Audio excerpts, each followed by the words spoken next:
آیا داسې شی در وښه که مو هغه عملي کړي یو د بل سره مو محبت پیدا کیږي؟ هغه دا چې په خپلو مابینو کې سلام نشر کړي. د دې حدیث شریف روایت امام مسلم رحمه الله کوي. یعنی په خپل مابین کې سلام ویل ډېر کړي چې یو د بل سره مو محبت پیدا سي، او چې محبت مو سره پیدا سو ایمان مو پوره او کامل سو، او بیا چې ایمان مو کامل او پوره سو جنت ته داخلېږي. اوس نو پر هغه مسلمان چې وده ته سلام ورواچول سو دا واجب او لازمه ده چې د سلام جواب د هغه په مثل یا تر هغه په شو او زیاتو الفاظو وررد کړي. ځکه الله عز وجل د سورة النساء په 80 نمبر آیات کې فرمایي وَإِذَا حُيِّيتُمْ بِتَحِيَّةٍ فَحَيُّوا بِأَحْسَنَ مِنْهَا أَوْ رُدُّوهَا. یعنی کم وخت چې تاسو ته په یوه دعا سره دعا وکړه سي نو تاسې هم هغه ته یعنی هغه سړي ته تر هغې په ښه دعا سره دعا وکړئ او یا عینا هغه دعا ورته وکړئ. یعنی ای مسلمانانو کم وخت چې مسلمان تاسو ته سلام در واچوي نو تاسې هم خامخا د هغه جواب ورکړئ چې یا به هغه کلمه ورته وایاست یا تر هغې ښه او بهتره دعا ورته وکړئ. مثلا که څوک السلام علیکم درته ووایي پر تاسې دا لازمه ده چې د هغه په جواب کې وعلیکم السلام ووایاست، او که ډېر ثواب غواړي نو ورحمت الله هم پر زیات کړي، او که هغه السلام علیکم ورحمت الله درته وویل نو تاسې په جواب کې وبرکاته پر زیات کړي، یعنی وعلیکم السلام ورحمت الله وبرکاته ورته ووایاست. ورونو د مسلمانانو په مابین کې دغه سلام هغه تحیه ده چې د اسلام مبارک دین ورښولې او ورته راوړې ده. د یهودو تحیه د ګوتې په اشارو سره ده، او د نصاراو تحیه د لاس یا ارغوي په اشاره سره ده، او موږ د هغو د متابعت او مشابهت څخه منع کړه سوي یو. رسول الله صلی الله علیه وآله وسلم فرمایي لیس منا من تشبه بغیرنا لا تشبهوا باليهود ولا النصارى فإن تسليم اليهود الإشارة بالأصابع وتسليم النصارى الإشارة بالأكف. رواه الترمذي والطبراني. يعني هر هغه څوک چې خپل ځان غیر له موږ څخه د نورو سره مشابه کوي هغه زموږ څخه نه دی، او تاسې د یهودو او نصاراو سره ځانونه مه مشابه کوئ. د یهودو سلام د ګوتې په اشاره سره دی، او د نصاراو سلام د ارغوي په اشاره سره دی.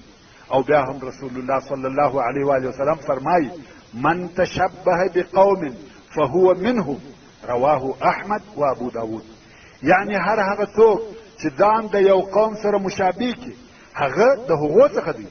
مقصد دا چې د اسلام د سلام ویلو طریقه معلومه ده، نو د کفارو سره د سلام په ویلو او اچولو کې ځانونه مه مشابه کوي. او بل دا چې موږ باید و کفارو ته د سلام په ویلو سره شروع ونکو. یعنی موږ باید د کفارو سره د ملاقات یا مخامخ کېدو په وخت کې اول ورته ونه وایو السلام علیکم، ځکه رسول الله صلی الله علیه وآله وسلم فرمایي لا تبدأ اليهود ولا النصارى بالسلام. رواه مسلم وغيره. یعنی تاسې و یهودو او نصاراو ته په سلام سره شروع مکوئ. رواه مسلم. او که دوی سلام راته ووایه په جواب کې باید یوازې وعلیکم وویل سي. ورونو الله عز وجل السلام دی، او سلامتیا هم د ده جل جلاله د طرفه څخه ده، او دغه د السلام لفظ په دنیا او آخرت کې د مسلمانانو تحیه ده. الله عز وجل د سورة الاحزاب په 43 نمبر آیات کې فرمایي تحیتهم یوم یلقونه سلام. یعنی په هغه ورځ کې چې دغه مسلمانان د الله عز وجل ملاقات وکړي د الله عز وجل د طرفه و دوی ته تحیه سلام دی. الله عز وجل به پر خپلو مؤمنو بندګانو سلامونه رالیږي، ملایکې به هم سلامونه پروایي، او مؤمنان به هم په خپلو مابینو کې د دنیا پر قسم سلامونه سره اچوي. او بیا هم الله عز وجل د سورة الواقعه په 15 او 16 نمبر آیاتو کې فرمایي لا يسمعون فيها لغوا ولا تأثيما الا قيلا سلاما سلاما. یعنی جنتیان به په دا جنت کې چټي او بیکاره خبرې نه اوري او نه به د ګناه خبرې اوري، مګر یوه خبره به اوري، سلام سلام. یعنی جنتیان به همیشه یو پر بل سلامونه وایي، ملائکې به سلامونه پر وایي، حتی د الله عز وجل د طرفه به دوی ته سلامونه را رسیږي. نو هلته به کریم رب پر مسلمانانو سلام وایي، ملائکې به پر مسلمانانو سلام وایي، او په خپل مسلمانان به یو پر بل سلام وایي، او دوی به د هر آفت او نقصان څخه خلاص او سالم وي. مسلمان وروره، کم وخت چې تا ته دا در معلومه سوه چې دین د اسلام د محبت او سلام دین دی، د ورورګلوۍ او الفت دین دی، د ښې او سالمې خاتمې دین دی، په اسلامي اخلاقو کې پوره راحت، همیشنی کراحت، همیشنی کرامت او پرلپسې نعمتونه موجود دي، نو زموږ مسلمانانو دپاره د هغه د ښوونو تطبیقول، د هغه په احکامو عمل کول، د هغه پر خط سیر تک کول حتمی او ضروري دي. اللهم انت السلام ومنك السلام فحينا ربنا بالسلام وسلمنا من كل مكروه. ورونو دا خو د اسلامي تحیه السلام علیکم د مشروعیت او نشرولو په متعلق یو څه معلومات و، خو سلام د خپل ځان دپاره یو څه فقهي مسائل هم لري چې د هغو مسائلو زده کول او په هغو سره عمل کول هم ضروري او لازمي دي. الف، د سلام اچول سنت دي، او د سلام جواب یا رد د امام اعظم ابو حنیفه رحمت الله تعالی علیه په مذهب د شپږو ځایو څخه فرض کفایي دي. په فرض کفایي خو پوهېږئ، هغه دا چې که یو نفر هغه کار وکړي، یعنی دا فرض کفایي کار لطفا فتا واړوه.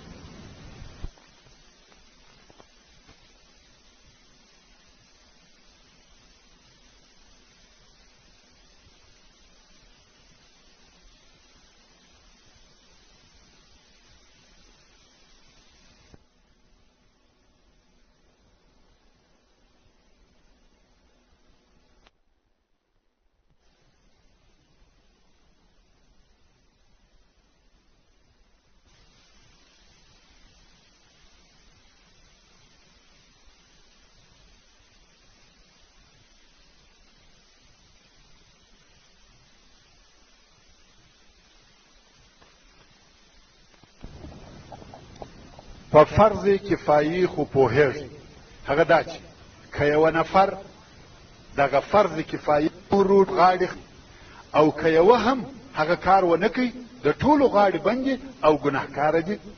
مثلا یو چا و یوې ډلې ته سلام ور واچاوه، د هغې ډلې څخه یوه سړي د سلام جواب وعلیکم السلام ووایه، د ټولو غاړې خلاصې سوې.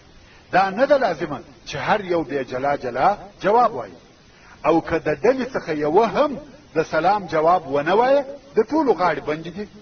دې ته فرض کفایي ویل کېږي چې د یوه نفر عمل د نورو غاړې ورخلاصوي، لکه د جنازې لمونځ. او هغه شپه یا هغه شپه ځایه چې هلته د سلام عجب نه دی، په داسې ډول سره دي: اول، خطیب، یعنی هغه څوک چې خطبه وایي. دوهم، د قرآن مجید د ویلو په وخت کې. دریم، د حدیثو د روایتولو په وخت کې. څلورم، د اذان کولو په وخت کې. پنځم، د اقامه ویلو په وخت کې. شپږم، د علومو مدرس د درس په وخت کې. دا هغه شپږ نفره سوه چې دوی په دغه کارو مشغوله وي، پر دوی د سلام رد یا جواب فرض او واجب نه دی. خو ځینې علما څه نور ځایونه هم کوي، ته هم جواب نه دی واجب، چې په وروسته کې بیا درته بیان کړم. با، د سلام لفظ باید په صحیح ډول سره وویل سي، لکه السلام علیکم، او یا داسې وویل سي سلام علیکم.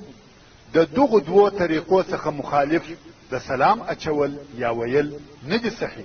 مثلا سلام علیکم یا زموږ په اصطلاح سلام علیکم، دا سلام نه دي صحیح. جیم وشل قسم خلقو ته سلام اچول مکروه دي.